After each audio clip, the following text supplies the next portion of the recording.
Tim Legler in the house, and the subject matter is obvious. Great to have you back, Legs. In the actual lab, not in my office, in my house anymore. So it's good to be back. And look, what do Luka Doncic, LeBron James, James Harden have in common? Those three guys control the game unlike any other players in the NBA. And if Luka thinks he played terrible in this one, because he said it repeatedly, I wish I played more terrible throughout my NBA career, because the guy dominated the Clippers in every dimension, but three in particular stand out. This is how he got it done offensively. The first was this. All night, he had Clipper defenders on his back, and this is where he excels. He stops, freezes. He gets Paul George on his back. He's creating separation. At the same time he's doing that, he is engaging every Clipper defender in the paint, because they know from this position he is a threat to find shooters all over the floor. Marjanovic possibly on a lob, but in this particular instance, and this is where he really hurt the Clippers, he realizes the best opportunity is this float game. He made 3 or 4 of these in the exact same way. He's so wide, so strong, gets eyes on his back, they can't get around. Second way he dominates, off of dribble penetration, getting into the lane, and he knows he's got to engage these backline defenders because he's got so many different places he can go with the basketball if he gets those guys to commit. On the penetration, he's mastered this. He's going to jump in the air. He's going to look at Marjanovic, and what that does, it freezes Nicholas Batum. He can't release to the corner as soon as he wants to, so instead, you've now got a wide-open 3. Luka Doncic, the laser beam kick out to the opposite side of the floor. No chance for Clippers to get there in time. And then the final way, as a scorer, this is a pick-and-roll league. If you're going to roll pick-and-roll offense, you got to read the defense. What's he going to do? He's going to watch right here, Zubac. Zubac comes up high. He's going to go around him. If he drops, he's now going to take a look at an opportunity for himself. This is exactly what he does. He looks up.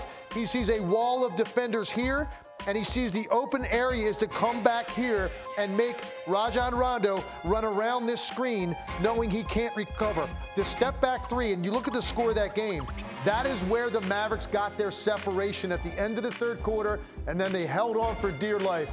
A masterpiece by Luka Doncic has Dallas within 1 game of advancing. Philly managed to get around that against the Wizards here in Game 5. How? Well, first of all, let's be clear. The Wizards are a porous defensive team. They're pretty undisciplined. That's going to help in this situation. Home crowd help. But what they really needed were a couple of their other offensive players to have big nights, and they got that. Tobias Harris was fantastic, and he has had a great year. He has struggled at times in the postseason. He had a rough night the other night when Embiid went down, more than atoned in this one. And then you're going to need that other guy. Who's it going to be? In this one, it was Seth Curry. And this was the best game he's had all season. You could not have asked for better timing. And then the last component, who's going to be that X factor we didn't expect to get a burst from? And clearly it was Maxey. This guy is a crowd favorite. He comes in, as soon as he stands up to take his warm-ups off, the place goes crazy. He's just one of those guys because he plays with a bounce and an energy. And tonight, he not only had bounce and energy, he had production. They needed that. But be clear, the Wizards are a different team than what they are going to get in the next round. All right, let's talk about the next round, because you're going to go up against the Hawks team.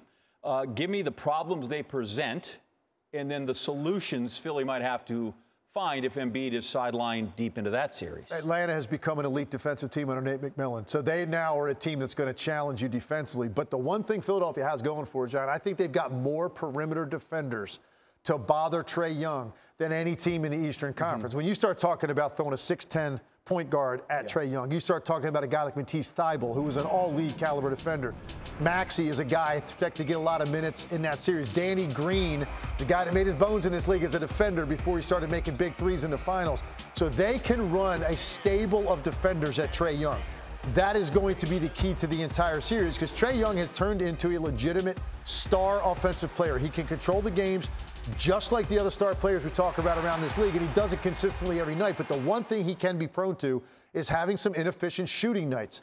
You've got to keep this guy at 40% or under. If he gets up into 45 to 50% from the field, I don't think Philadelphia can win this series without a 100% Joel Embiid. All right, just real quick, big man for big man, what can we get from Dwight Howard, especially because he's going back to Atlanta? Yeah, again, man, you talk about energizing a team. His rim protection, particularly in his closeout game, he's another guy that he just beats you up on the glass.